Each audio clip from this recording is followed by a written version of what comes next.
I'm Jay Mackley, and you're listening to Gospel Tangents. The best source for Mormon history, science, and theology. I'm Rick Bennett. I'm excited to have Jay Mackley on the show. Probably haven't heard of him. He's a Heartlander, and we're going to talk about it. You may not know that there's more than one Heartland Theory, and Jay has what he calls, or what I call, the limited geography Heartland Theory. So it's a lot smaller area. It is centered in Iowa, and we'll learn a little bit more about that and why he thinks it's superior to some of the other models. So we'll get into all the questions that we always ask about geography, about anachronisms and things like that. So you won't want to miss this conversation. Check it out. Welcome to Gospel Tangents. I'm excited to have I'm going to call you the limited Heartland geography expert. Okay. Could you go ahead and tell us who you are and where we are? My name is Jay Mackley, and we are in Fort Madison, Iowa, in our home, hosting Rick Bennett here today. Well, yeah, so it's fun. Jay and Jerry have invited me into their home, and so it's nice here. I've been attending the World Conference in Independence, which is about 4.5 hours away, so it's a little bit of a drive. But it's a lot of fun. We visited the Phoenician Museum earlier today, and John Lefgren is a good friend of both of ours, and he told me that you are quite the can I call you a computer geek? Is that okay? Geek is fine. Yeah. Nerd. That used to be a pejorative, but nowadays it's a good word. We're proud to be nerds. That's right. So I'm a Mormon history nerd, so it works. So. Tell us a little bit about your background. Where did you get your, is it bachelor's? And then what did you do for a living? Yeah, well, I attended BYU and got my degree there in computer science. Served a mission in French Canada. Mm-hmm. Have had a career as a computer software engineer and business analyst. And that brings me to today, where I'm a member of the Heartland group here in Iowa, and we're got a lot of projects in store. And I also do Book of Mormon geography on a serious level. Yes, and that's why we're here. We're here to talk about Book of Mormon geography. So it was surprising to me. I think most people are familiar with Heartland, and on your website, I was surprised to see how many different Heartland maps there are. How many are there? There's 7 that I know of, including my own. Okay. There's 3 of which I call the traditional Heartland model, but they're derivatives of basically the same approach. And then there's 3 more that are centered more in the east of the United States by the Appalachians and on the eastern seaboard. Okay. Or actually up by Lake Erie and Lake Ontario. And then there's mine, which is unique. It's centered in Zarahemla, which is here between Fort Madison and Montrose, Iowa. Okay. And we get that from the Doctrine and Covenants, is that right? We do. Section 125, which says that the Lord instructed the saints to gather in this place across the river, and he said, and it shall be called Zarahemla. And so we call it that. I know there's controversy with people who say it's not the real Zarahemla in the Book of Mormon, but to me those are 2 separate issues. And so I call it Zarahemla because of the Doctrine and Covenants, and everyone can have their own opinion whether it's the real Zarahemla or not. But the Lord has an opinion on it, and that's what we follow in the Heartland group. So you think this is the real Zarahemla from the Book of Mormon? Personally, I do. Yes, I do. Based on the work that I've done with Book of Mormon geography and the research that we've done, the expeditions we've done with the Heartland group, there's evidence here, and I believe it is. But I understand those that have a different opinion. Okay. But I don't apologize for calling it Zarahemla. That's part of my point, because that's what the Lord calls it. Mm-hmm. In fact, in the Doctrine and Covenants, there's only maybe 4 places that he names. Actually, 3 places that he names himself in the Doctrine and Covenants, which is, of course, the New Jerusalem and Independence, and Anamon-Diamond, and Zarahemla. And those are named in the Doctrine and Covenants by the Lord. And so, to me, that's authoritative. So. Okay. And so one of the big differences, and that's why I kind of introduced you as the limited geography Heartlander. Yeah. Because Rod and Jonathan Neville. Is there a third one that I'm missing? Ryan Nelson. Wayne May. And Wayne May. Yeah. They cover about 1.5 million square miles. That's correct. And how big is yours? 1/10 of that, 150,000 square miles. Okay. And so you're because I know that's been a big issue with people. John Sorensen's probably, I like to call him the dean of Mormon geography. A lot of people depend on him, and he's been the one who's really proposed that, it used to be that everybody thought that North America was the land northward and South America was the land southward. Yeah. And John was the guy who said, you know what? There's no way you can get from South America to North America in 3 days. And so it's got to be a lot smaller than that. And so I think a lot of people depend on that. And so it's been a big knock, and I know Rod and Jonathan have their different opinions on that, but it seems like you are a little bit more open to this limited geography. Just here, it's in North America rather than Guatemala. Is that a fair statement? Well, I'm a Heartlander, so I believe it's here in North America. But the period of time that's covered in the Book of Mormon where geography is extensively discussed is during the reign of the judges, which roughly speaking is 93 or 100 BC to the coming of Christ. So that's only a little over 100 years of the total history of the Nephites. And during that time, in the Book of Mormon, we do have a lot of information about geography. In total, the Book of Mormon has a geographical reference in one of every 3 verses, at least one, and sometimes more. And so there's a lot of information about Book of Mormon geography in the Book of Mormon itself. And that's what my ball is based on. Okay. So I think the fact that you're, I think, what do you call yours? You don't call it limited geography. What do you call your theory? It's a Zarahemla-centric heartland model. Okay. So ZCHM, which is not very, doesn't roll off the tongue. I like limited geography heartland. I think you should change it. But anyway. Maybe I should. I think it would be appealing to those who believe it's more of a limited geography. They just think that 1.5 million square miles is way too big. No, it's ridiculous. 1.5 million square miles is just, it doesn't fit the Book of Mormon. And so, yeah, that's the one thing about the Central American model that I agree with is the limited perspective on the size of the geography that's explained. Well, the Book of Mormon says that the peoples in the Book of Mormon spread throughout the land totally in the later periods.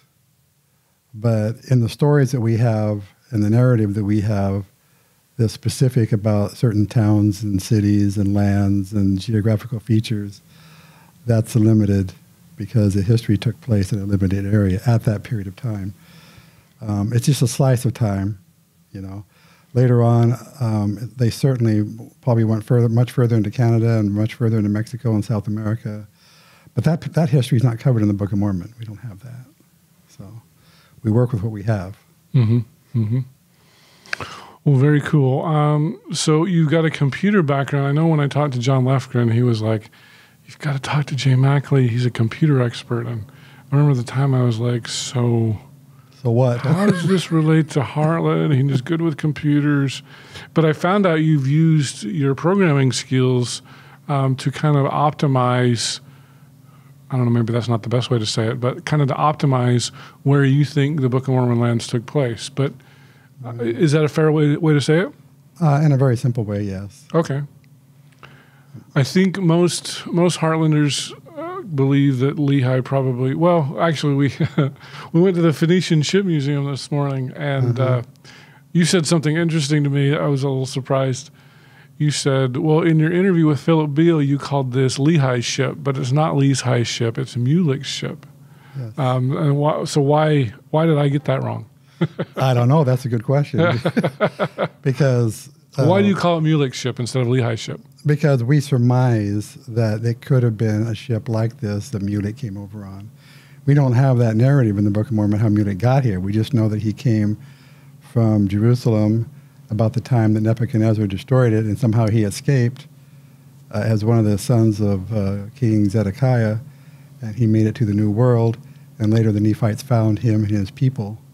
And the king at the time among the Mulekites was called Zarahemla, and so that became the city of Zarahemla, where they were. But they joined with the Nephites, according to the Book of Mormon narrative. And so we have in the Book of Mormon a description of how Nephi built his ship, which is after the manner the Lord showed him, and not after the manner of men.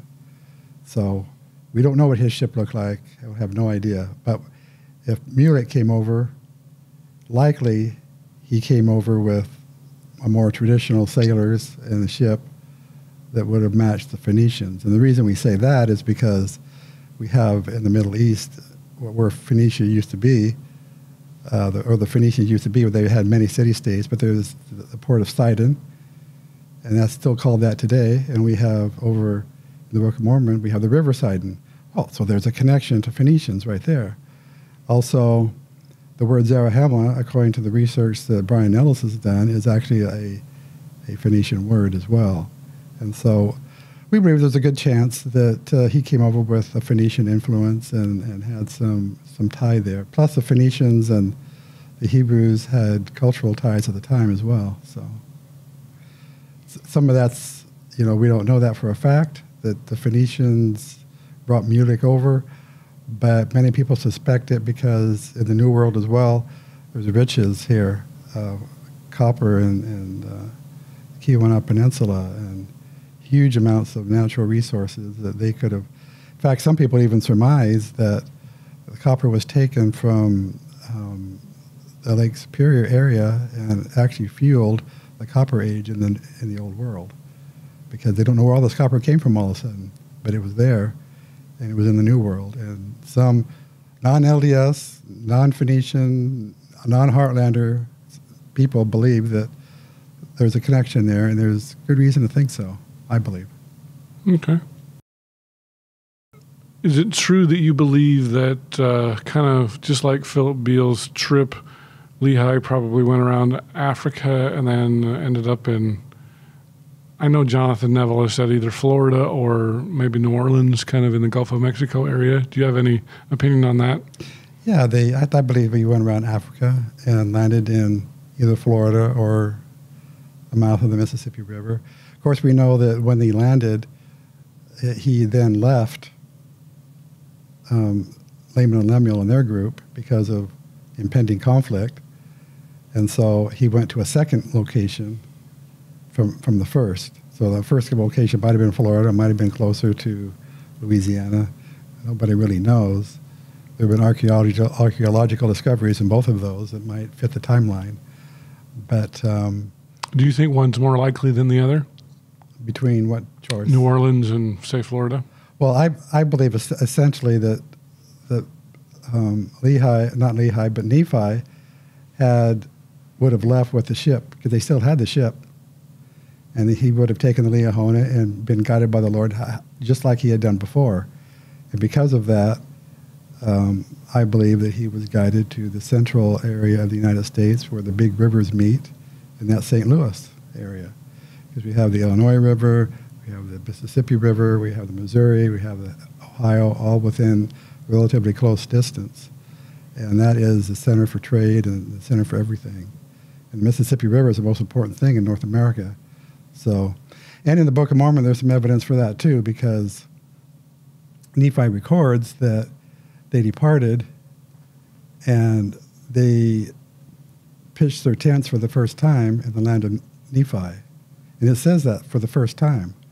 And so either they packed their tents on their back and walked all that distance, which is hundreds and hundreds of miles, or they took a ship and followed the Liahona and disembarked and pitched their tents for the first time. And so it matches the text. That scenario matches the text really well. Okay. There's no proof because it doesn't say, but you just go with the clues you're given and what fits the best. Well, very good. So let's talk a little bit about your computer skills and how does that relate to the map that you came up with, the Heartland Theory? Well, your version of the Heartland Theory, I guess. That's a good question, because Back in my freshman year at BYU, I sat down one summer and read the Book of Mormon. This is some background. I read the Book of Mormon with the purpose of paying special attention to geography. And at the time, I took some notes, and I did not make any progress with identifying any locations. Were you ever a Meso guy?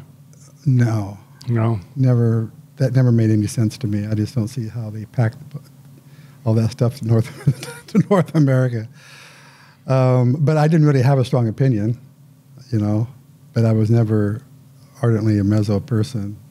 I just knew I had more to learn about the subject.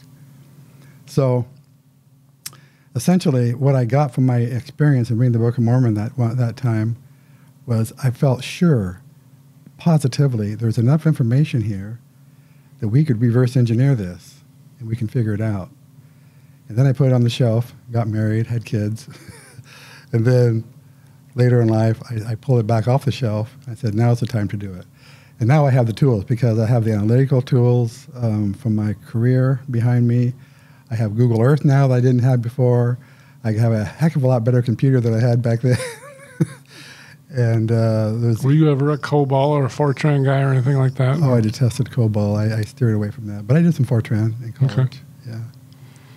So the time was right. In 2015, I brought it out and said, okay, I promised myself I'd do this, and I'm going to do it. And the way I started was I went through the entire Book of Mormon, and I found every geographical reference that there is in there. And when I took one, there's a relationship. A is north of B. Okay, that's a relationship. I create a nomenclature, a standard way of recording that information that's machine readable, and I call that the entity relationship table. So all 117 locations in the Book of Mormon have maybe 5 to 10, sometimes as many as 40 entity relationships that are associated with it. So when you try to place it on a physical map, you say, okay, it's got to match all these things. And so if it doesn't, if it's south of Y and it should be north of Y, then something's wrong, and we got to fix it. Well, I soon discovered that something is wrong all the time, and that I couldn't keep track of everything. And so I realized that I had to have being a programmer, obviously I had to have a program to keep this information straight and to make sure that I had referential integrity. So I create a database and I run various algorithms on programs that I wrote myself, proving that that the information that I've recorded in the database is compatible with itself. And so initially I thought, when I had my entity relationship table, I thought, this is it. I'm really close. I ran my validation programs against it, and I found out that I had pages and reams of errors. I said, oh, okay, we're not quite there yet. And so I had to work through those one by one. But I guess the point here is that I didn't do it with any kind of bias. I did it completely based on computer analysis and what the algorithm says and what the Book of Mormon says. Some may disagree with what the Book of Mormon says compared to what I think it says, and that's really the only thing that can be disagreed with. But anybody can take their map or their model and take a look at my entity relationship table and say, he's got it recorded right out of the Book of Mormon, what it means in an easy, digestible format. I can compare that to mine and see if it makes sense. Go to the land of Gideon. Does it match the 8 things that are listed there? And if not, why? And I'd like to know why. If somebody sees it and has a disagreement with it, I'd love to engage and say, why? Why do you think this is wrong? And if they're right, I'll change it. Mm-hmm. I don't have any dog in this computer fight, in the geography fight. I don't care really where it is. I just want to find where it is, and I want the truth. And that's what the programs help me to do. It basically eliminates bias. If I have any bias at all, it is the bias that the scriptures provide about the location, and Joseph Smith and, of course, Sidney Rigdon provide about where the Hill Cumorah is and what the Doctrine and Covenants 125 implies about Zarahemla. And those are, because of Scripture, I have bias. But the other 117 locations, I don't care. All I care about is what the computer tells me. And it turns out that my bias for what the Scripture says fit perfectly with my model, as I would expect it would. And if it didn't, it's not because I tweaked it to make a special exception, because I haven't tweaked anything. I just follow the path and look at the results. Okay. Now, just to be clear, since you mentioned the land of Gideon, so we have the land of Gideon, the city of Gideon, and the valley of Gideon, if I remember. That's correct. Those are three different places, not the same place. Is that right? Right. There's I count 117 distinct places in the Book of Mormon, but there's 141 locations. So Gideon is a distinct name in the Book of Mormon that has to do with geography. But, there's a valley and the land and the city. And a person.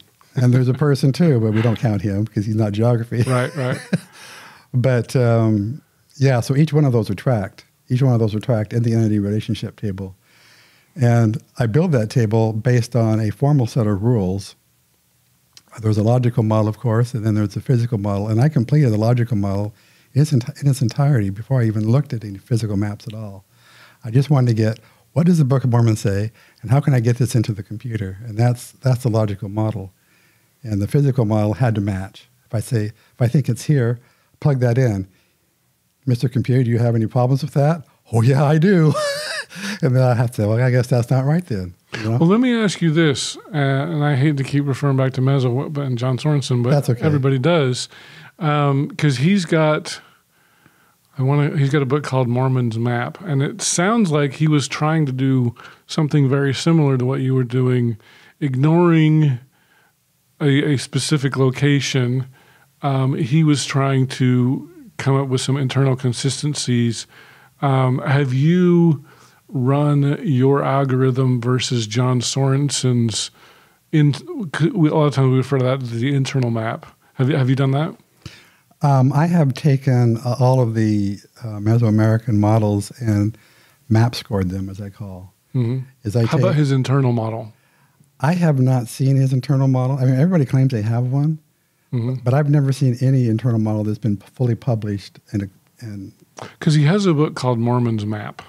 Yeah, and it has a map on it, but that's not the. You don't think that's detailed enough? No, that's a physical map, not an internal. I mean, by internal map, I assume you mean that ignoring any place on. You just make a blank sheet, right? And you just say here. Yeah, the idea is to figure out these relationships. Where should these be? Yeah, but that's not my approach. My approach is not to do that. I think that's a flawed approach. Oh, really? And it leads to bias. So the only thing that matters is what did the Book of Mormon say, and that's what's identified in the entity relationship table. To my knowledge, no one has made anything anywhere near like the entity relationship table that I've made. Not John Sorensen and not anybody. I mean, there's been several people that say they have internal models, but usually it's they just dots here, and where they say it must be this way, it must be that way, but it's not actually documented and tied to the specific scripture where that particular relationship might be. And so in this case, in the case of the entity relationships that I'm talking about, each one of them is unique, and each one of them has one or more scriptures that backing them up. And so you can look at that relationship for that entity, and you can say, does my map fit it or not? And anybody can do that, and I have a map scoring system that I've put about 8 different meso maps in there, and guess which one comes out the best? Yours always comes out the best. Well, of course it does, but I mean, not including mine. There's. I mean, because I'm going to say this because I've heard several different people. I just talked to somebody talking about the Yucatan theory, and he makes a similar claim. Well, according to my criteria, I match perfectly, and everybody else is screwed up. But because there are going to be critics who are going to say, well, if you make up the criteria, of course your map's going to match. Oh, yes, I hear that. What do you say about that? It's not possible because... It's not possible with yours? Because I have a very strict methodology. And the methodology comes up from the logical model and from the contents of the Book of Mormon, and it has nothing to do with the physical. The physical map came later. And so there's no opportunity for me to have bias in my programs. I'd have to have a special if-then statement in there to say, well, if bias, then do this. But it doesn't work that way, see? And others say they have an internal model, but when I actually contact them or talk to them or look at their work, They don't publish it. It's not formal. It's ad hoc, if it exists at all. And my entity relationship table is not ad hoc. It's extremely detailed. And you can take, it's machine readable, so you can write programs against it. And it's in a database, so it's accessible in ways that I have not seen. Few people have the skill set to do that and the interest at the same time. Many people have the interest, many people have the skill set, but as far as I know, I'm the only one that has both. And so that's really where it's at. That I haven't seen anything like my logical model in any kind of detail like that I could use in a program or anything. It's those other models are not complete. They don't include all the cities or all the lands or all the topographical features. They do about 20% of it, and then they give up and say, I don't know about the rest. It's too vague. So with regards to Mormon's map, are you saying that that's just not detailed enough to run it against your algorithm? Mormon's map? That's the book that John Sorensen made. Kind of the idea. I mean, I know Jonathan Neville makes fun of it because he calls it the hourglass design or whatever. Yes, that one's been scored, and it's on my website, and you can look at the score for it. It's not very high. It's not very accurate against the relationship model. And is the reason because it's not detailed enough? Two reasons. It's doesn't match the entity relationships very well, and then it's missing a lot of locations. Okay. And if you're missing a location on my map scoring process, you get docked for that. Yeah. You can't put out 10% of the information out of 100% and say you're going to get a good score off, because it just won't work. At least the way that I do the scoring, and that's all explained in detail. It's a statistical process. You'd probably be interested in seeing that, actually. Well, yeah, I think you're probably, at least as I understand it, you're probably more detailed than at least all the other Heartland maps. Is that a fair statement? The superior maps, as far as detail, are the Meso maps. They're superior. The Heartland maps are, well, they're lacking in that kind of detail.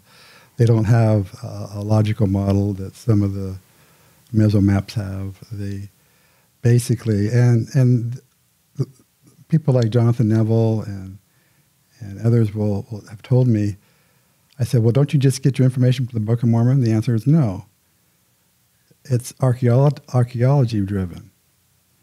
And they may look to the Book of Mormon to validate what they think they're seeing, but it's not really based on the Book of Mormon. The feeling being that archaeology is more important and the Book of Mormon is too vague and doesn't have anything to offer. But I say it does have everything to offer, and I offer my entity relationship table as proof of that. Okay. So the entity relationship table is your attempt to be as unbiased as possible, and just as far as getting where cities and valleys and rivers should be located. Let's just accumulate all the facts and every last clue that's in the Book of Mormon and put it in a database and go from there. And since I've done the logical model and the entity relationship table, I've now done a physical model as well. And I also run validation programs against that, because each one has a location, a GPS location. So my program will say, okay, if A is north of B, according to the Book of Mormon, is that true? What's the GPS coordinate for A? What's the GPS coordinate for B? Is that north? And if it isn't, then I get notified. And if the distance is too big or too small, I get notified, and it says there's something wrong here. And so both the logical and the physical models get validated in the same kind of manner, which is automatic and programmed, and not up to my whim. Okay. So. Now, did you say that you use statistics in your model? I was saying that it's very statistical in the way I do the map scoring. Oh, okay. There's a complicated process for that. And I did the map scoring early on in the project, and so it's a little bit out of date, but I think the scores are still accurate. Mm-hmm. So Sorensen's model, Hauk's model, there's a number of models that are out there. The physical models I take and I map score them by comparing each location that they identify on the map to the entity relationship table, and does it fit or not? And the best map is the BYU. Jonathan calls it fantasy map. Right. It's a false map. I mean, it's not. It's kind of a meso map, but it's bent out of shape to make it actually fit, which the Mesoamerican doesn't normally fit. So they've altered it to make it make more sense, but it's still a Mesoamerican map turned on end, and it's fairly accurate. I think I rated it. Its accuracy is about 90%, but it's dealing with fake topography. The fantasy map is 90% accurate. Is that what you said? In the spatial relationships. Oh wow, well that's pretty good. Well, yeah, but it's not right. You're 100%. You're 10% because topography better. is important, and so you get a lot of information from the topography. Also, so this so-called fantasy map, that's different than Sorensen's map? Yes.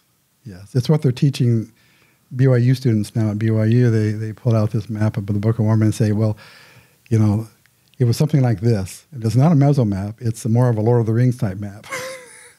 So it's not real. And so they're teaching BYU students unreal stuff. And I think we can do a lot better than that. Could you print out I like to call it the internal map, but your database, could you just put that on paper to say, these are where the logical relationships should be, regardless of where it fits on the Earth? It's not in the program. It's in the entity relationship table. And so that's listed on my website in detail, along with the scripture reference for each. So it's not something you could visually see. You've just gone through and used a lot of computer logic to figure that out. Yeah, I've extracted the data that's in the Book of Mormon, lifted it, and put it into another format rather than English, so that people can see that as more of an equation than a paragraph. Well, it would be nice to create a fantasy map, for lack of a better word, so that people could see the relationship of Gideon and Zarahemla and all that. They can see the relationship by looking at my map. Okay, with your it's a correct relationship. The correct map. You need to look no other place. Okay. Let's talk about your website. What's the name of your website so people can check that out? Heartland.theholyscriptures.info. Heartland.theholyscriptures.info. I have at theholyscriptures.info. I have, which I think you saw, all the scriptures and the apocrypha in there for advanced searching, which I use as I created my model. Because at first I was like, "Oh, this is just the scriptures. Where's the map?" And so you need to go to the top right. Top right corner. Click that link. Yes. Yeah, I didn't notice that the first time.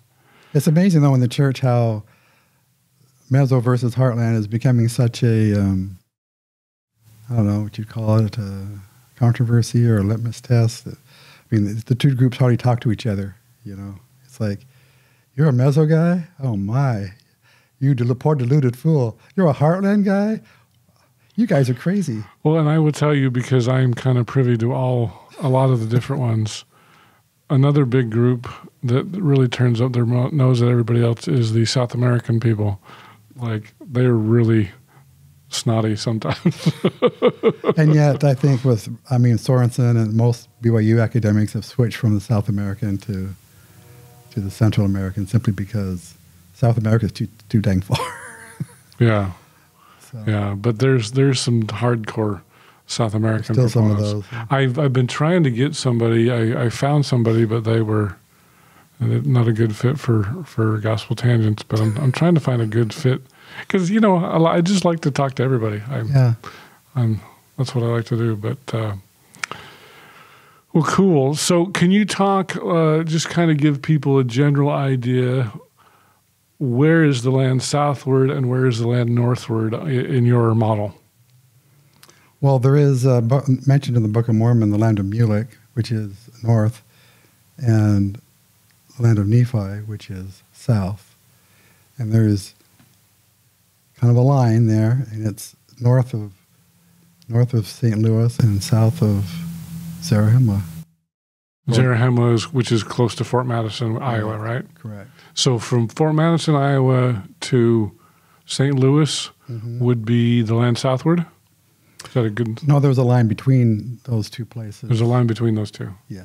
Oh, so St. Louis is southward and Fort Madison is northward? Northward, right. So south of Zarahemla or Montrose, you have the land of Gideon, you have the land of Minot. So there's some lands below that area. But then you get a little bit further, you start getting close to Lamanite territory.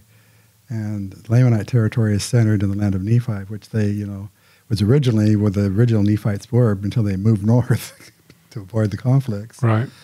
And so that's their land. Between those two, the Book of Mormon calls it a narrow strip of wilderness. And in the Book of Mormon, there's about 24 direct or implied trips between those two places, so they can't be too far away. It's about 180 miles. But and there's a Mississippi River you can travel on between the two. And so the missionary journeys down to the Lamanites. They left Zarahemla or that general area, and they got on a boat and floated right on down. It was no problem, right on down to St. Louis, and that's where the Lamanites were centered with their civilization. So that narrow strip of wilderness brings up another issue, which is there's with the logical model, there's 11 postulates. I call them rules that I follow. Everybody follows rules in their mind. They have an idea what the words mean or something, but I document those strictly, and I incorporate them into the programming. And there's 11 rules for the logical model that I follow for interpretation. They're interpretation rules is what I call them. And there's another 11 application rules that I use for the physical model. And so one of the most important application or interpretation rules that I use is the meaning of the word wilderness. It's absolutely key to the whole thing. You notice in the Book of Mormon, there's only one river that's ever named, and that's the River Sidon, because it flows right by Zarahemla, right out behind us here. And they're in the middle of, they're in the United States where there's all kinds of rivers. And why don't they ever name them? The reason is because they use the word wilderness. If you notice in the Book of Mormon, they always, when they travel, they depart into the wilderness. And he departed into the wilderness, and they departed into the wilderness, and they traveled. And the wilderness is not mountains, and it's not hills.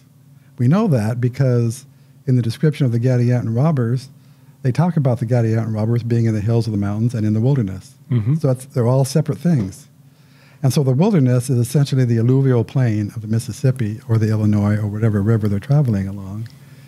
And a wilderness means, if you look in the dictionary, it means a land that is not fit for human habitation for whatever reason. In the old world, crossing the Arabian Peninsula, that wasn't fit for human habitation due to the lack of water. In the New World, traveling along the river in the wilderness, lots of trees there, it wasn't fit for human habitation because it's a floodplain. So you can't build a city there, but it's great for travel. And you need water for the animals that you're taking with you. You need water for yourself. And, of course, if you're hunting, it's a good place for hunting, too, because the animals are where the water is. And if you're an army and you're marching along, there's probably a trail along there because everybody travels there, and so does the game. And when you have wounded or you need to send a dispatch back to headquarters, you got the river right there. It's no problem. And so everything in the Book of Mormon is connected by rivers. And the rivers lead to cities, which lead to where the conflict probably is anyway. And so when you say wilderness, you can almost translate it into river. And so they depart into the river area, and they continue their journey. And that's a very important thing that is overlooked and not really well known about the Book of Mormon. Wilderness means, its original root is wild deerness. It's an old English word, and of course you're in the thicket, and that's one form of wilderness, and people don't live there because of whatever reason. But the same thing in the New World here, you have the floodplains, and nobody lives there if they're smart. They might camp there overnight, but that's just one of the 11 rules. Okay. Use as an example, but it's a key one.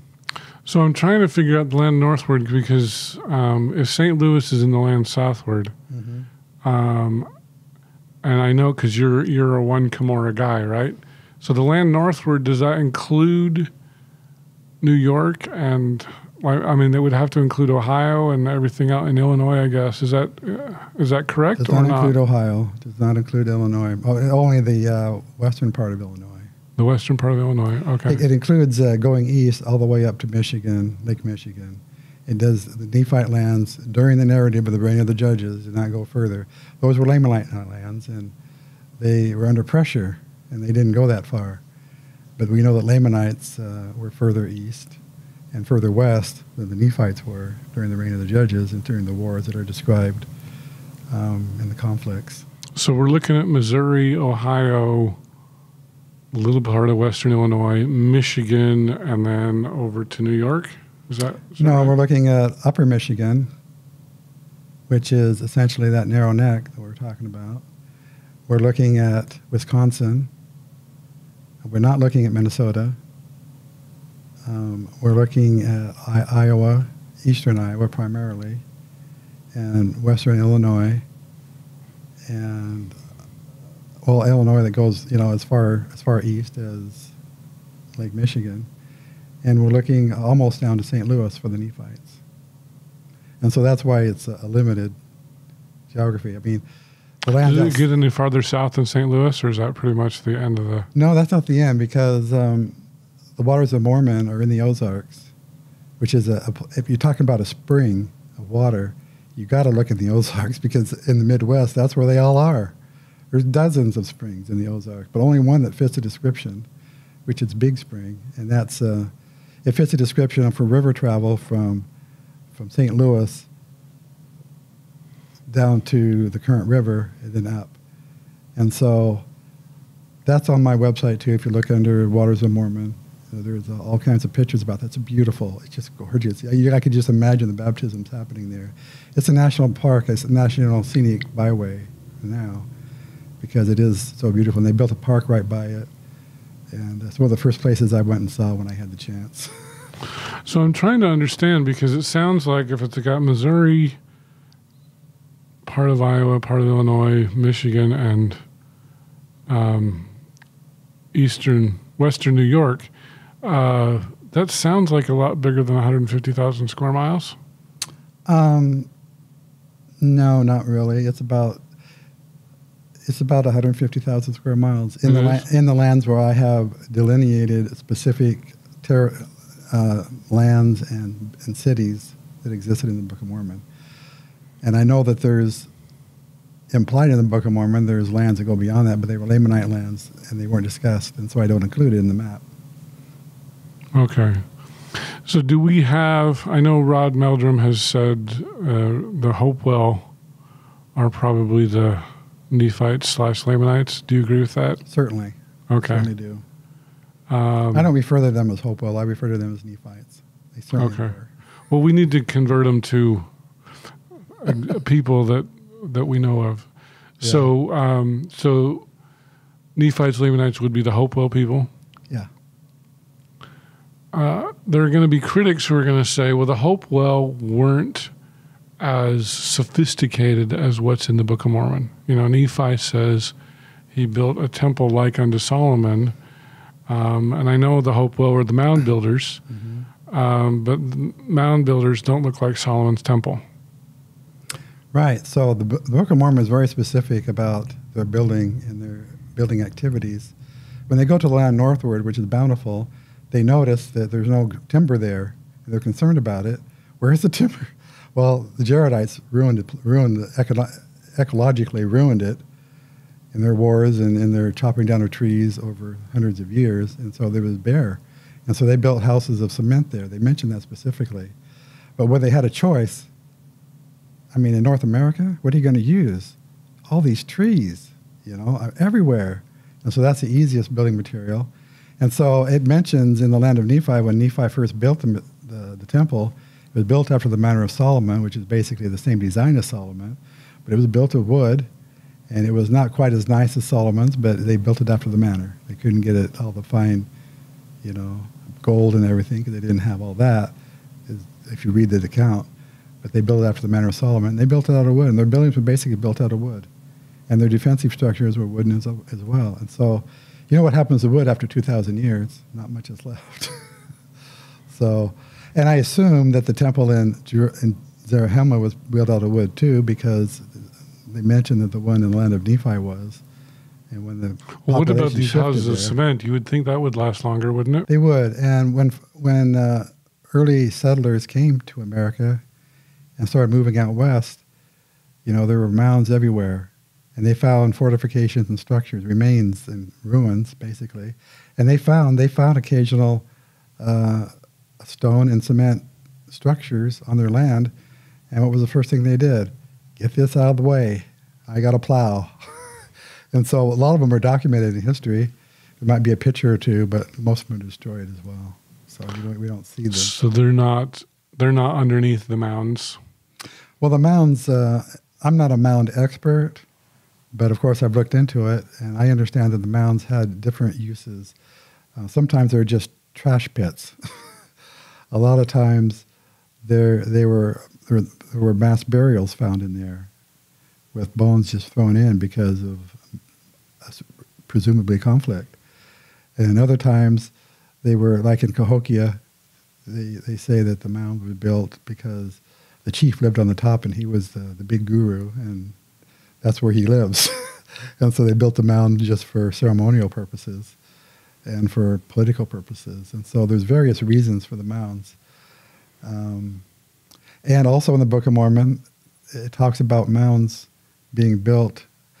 It usually says mount, but it translates to mound. But both, I think, are in there for defensive purposes.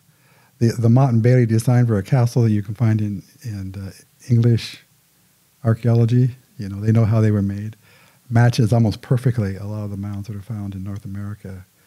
Mott and Bailey. Originally, there were palisades around there, and there was a place of arms. And in one place in the Book of Mormon, it mentions the place of Oneida, and it has a place of arms, and it says place of arms.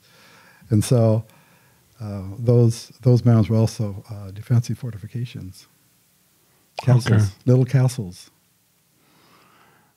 I still think that, we still have to deal with critics, right? I think a lot of critics would say the Hopewell really don't match the Book of Mormon, but you just disagree with that? You think they do match? Totally. I think I totally disagree with that. I agree with what Wayne May says about the Hopewell, that they were a match of Book of Mormon timeline, and they're a good match all the way around. There's lots of artifacts that are found, match, and we've found, there have been found bronze castings and artifacts with Hebrew writing and a variety of things other than just pipes and things. We could probably spend a whole nother interview on that. But in the Book of Mormon too, it mentions that the Nephites had machinery. The word is machinery is in the Book of Mormon. What does that mean? Well, there have been things, gears and stuff of that nature found in some of these mounds. And apparently they did have kinds of machinery. I think there were more... Like what kind of machinery? They have printing presses. I don't know, not printing presses, no. But I think they were much more sophisticated than what we give them credit for. We think it was so long ago, because we go back to William the Conqueror, and that's 1,000 years ago. Well, go back another 1,000 years, and you'll get to, the time of the Nephites. And so there's so much that's been lost. And we have a tendency culturally to look at Native Americans and their culture, because we're familiar with that, and to transpose that on ancient Nephite culture. But the Book of Mormon says specifically that, they had dwindled in unbelief and they didn't have all the technology that they used to have.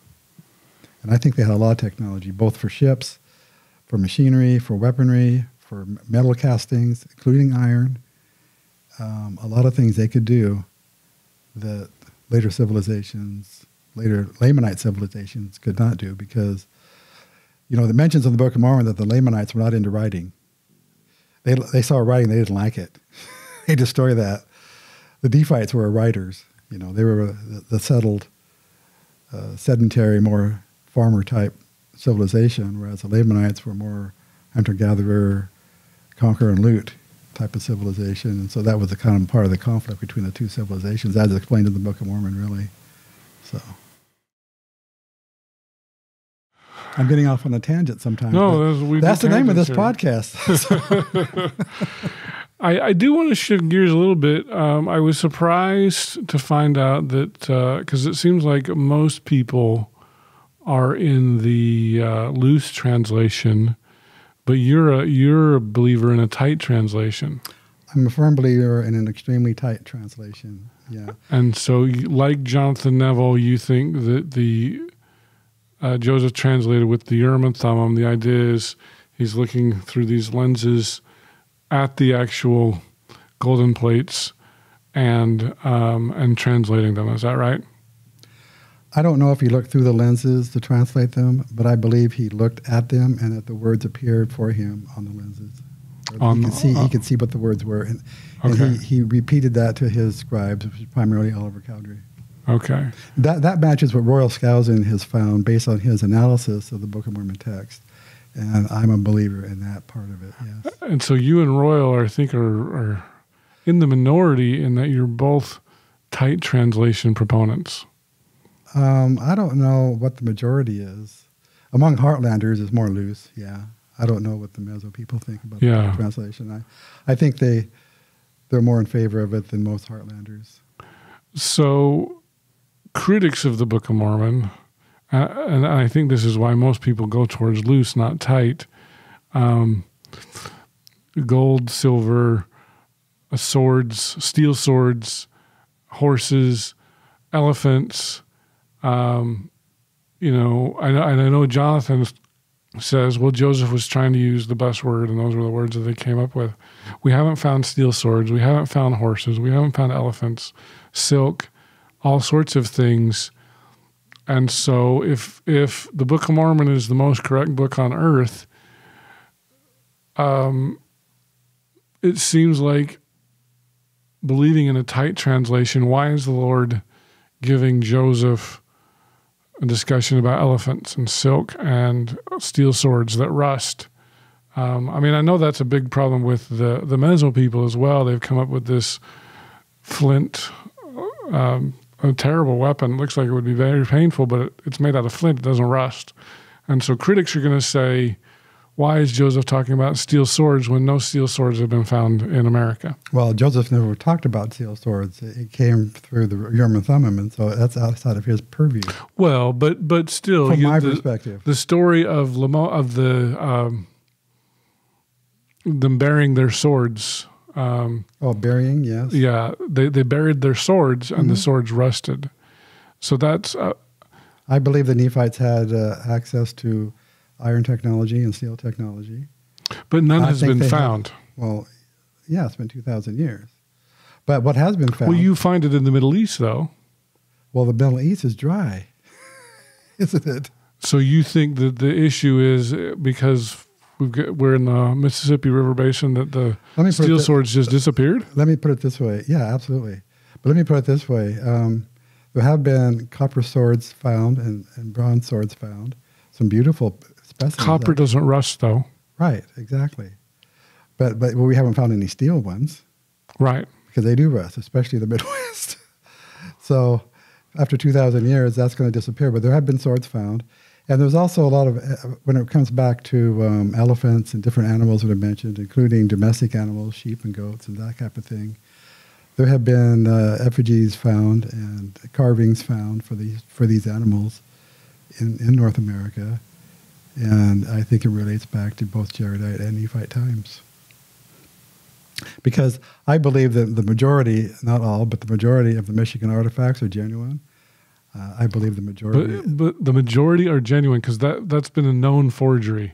No. And I know that's a big Heartland thing, but that's where a lot of critics are going to be like, you guys are up in the night. We know the Michigan relics are forgeries. Even Adam Stokes admitted that on the podcast. How many Michigan relics do you think there are? I don't know. But they were... Estimates range between like 4,000 to 10,000, maybe, and higher. And so they're all forgeries. I mean, how many Egyptian artifacts are forgeries? I can tell you, and they know, because about 25% of all Egyptian relics that are in museums are forgeries. They don't even know it, but they find out later that they are. There's forgeries running all over the place. And so just because there's some forgeries in the Michigan relics doesn't mean that the whole the whole pie has to be thrown out. It's not. And what we've done here with the Heartland group is we looked at the linguistics of it, and it's way, way, way too sophisticated. There's an actual language there, and it's been partially deciphered. And some of the relics are actually forgeries, but relatively few. And the majority, which come from different sources, not just one source, but the majority that have come down to us that haven't been destroyed, are real. They're real. I believe they're real. I do. A lot of critics are going to have a hard time with that, because I know in one case, too bad you don't care. I don't care, because they haven't looked into it. They just want to say, we found a forgery, therefore the whole thing is out. All 4,000 relics, all 10,000 relics that have been found over a period of 75 years by different people in different places won't accept it, because Soper and Savage forged this one here, and so that proves that the whole thing's a false thing. And that's all tied in with manifest destiny and the idea that was set up by the Smithsonian early in the history, is that there are no civilized people that ever lived in North America, which is really kind of a racist perspective, that they've always been like they are here. And because, you see, if you had an advanced civilization here, you couldn't justify taking the land and doing a favor for the Native Americans and by civilizing them, because they've always been, like we see them today, and they were never advanced. And that's basically the racist narrative that's been going on for a long time. And unfortunately, modern archaeologists and historians, they don't realize it, but they're playing along with that same narrative, and it's wrong. The Nephites were sophisticated. The Lamanites were sophisticated, much, much more than we give them credit for. I mean, let's go to horses, because it doesn't seem like there were any horses in America before. There have been all kinds of horse effigies found. I also believe that most of the Burroughs Cave relics are authentic as well. Horses all over the place. Native Americans will tell you that the horse was here, according to their traditions, before the white man came, and have always been here, that they've always had horses. They believe that, and they follow that tradition. And the horses that were here natively in North America do not match the European horses that the Spanish brought. Different breeds, different size, different. And so the horses that the Native Americans used were different breeds, different kinds. And the theories that have been dreamed up about how a couple of horses escaped from Mexico and got up into North America and bred, it's just silly.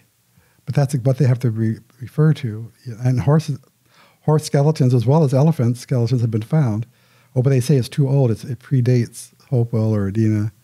But I believe their dating is simply incorrect. I don't believe in carbon-14 dating that goes back any more than maybe a few hundred years, really. And there's a good reason for that as well. So basically, they're wrong, and that's my answer. and these things have been found, and they are authentic. In fact, 2 years ago, we had the Voices of the Death seminar that we held, and we had about a dozen speakers, including Adam Stokes and other people who are experts in these things. And we had Brian Nettles here, who has some tremendous YouTube videos, and he explained to us, some of the meanings of the writings that have been found, including the Ten Commandments have been found in the Decalogue stone and other artifacts, and Hebrew writing on the Bat Creek stone, which is authentic. A lot of people think it's not. Yeah, well, the Bat Creek stone was found by who? The Smithsonian. They found it. They have to own it. Now they don't want to, but they found it, and they didn't even know what it was. They turned it upside down, put it in the museum, and said, "This is Proto-Cherokee." It turned out that when real scholars looked at it, they flipped it around the other way and go, Hebrew. And so that is, you're grasping at straws to try to call that a forgery. It's just, it's unbelievable, really. It's just a lot of people are going to put a lot of faith in what the Smithsonian says. Yeah, well, I don't, because they've had a history of suppressing information that's been found in North America that violates the manifest destiny agenda, and that's been their history. One of the earlier leaders of the Smithsonian had a member of the church join the LDS church, and he got really upset And ever since then, it's been nothing that could even possibly remotely support the Book of Mormon is true. It's all a forgery. They've always been savages. That's the bottom line. If you go against that, you're blacklisted. And that's their approach. And many things that have been sent to the Smithsonian that have been found over the years, they found in the newspaper. You can read it. You can see pictures of it. Well, we thought it was really cool. We sent it to the Smithsonian. You talk to the Smithsonian later, don't have it, don't know what you're talking about. It just disappears in the basement somewhere. I don't know what happens. But that's been, unfortunately, a pattern. And I think it's reprehensible. That's my opinion. Mm-hmm. Well, this is why we're here. We're getting your opinions. Okay. But I think a lot of Heartlanders believe that too. They also are disgusted with what modern scholars are hiding a lot of stuff and not giving fair examination. For example, they will hardly even look at the Michigan artifacts. They won't look at the the writing system, and they won't see the parallels to the Egyptian that's on there and that type of thing, because it's automatic. If it's advanced and it comes from North America, it's not real. And they don't even look at it. Well, I mean, to look at There's some exception, like Adam Stokes, for example, is a notable exception, but there are others that look at a modern example, I mean, we look at the career suicide to do that for them. The Mark Hoffman forgeries, anything that, he dealt with legitimate documents and obviously created a lot of forgeries. And so anything that passed through his hands, don't you think we should be skeptical just because the mere fact that it touched Mark Hoffman's hands? Don't you think those things we should be skeptical of as to their authenticity? Right, with Mark Hoffman, absolutely. So why would the Michigan relics be any different? It's different because Mark Hoffman made a lot of money with what he was doing, for one thing. Soper and Savage, the famous hoax that they had some artifacts that were pretty much proven to be inauthentic, but they were doing it for the money too. Almost all the Michigan artifacts, though, if you look at the broad total and the complete picture, have never made a dime for anybody. In fact, people who found them have given them away.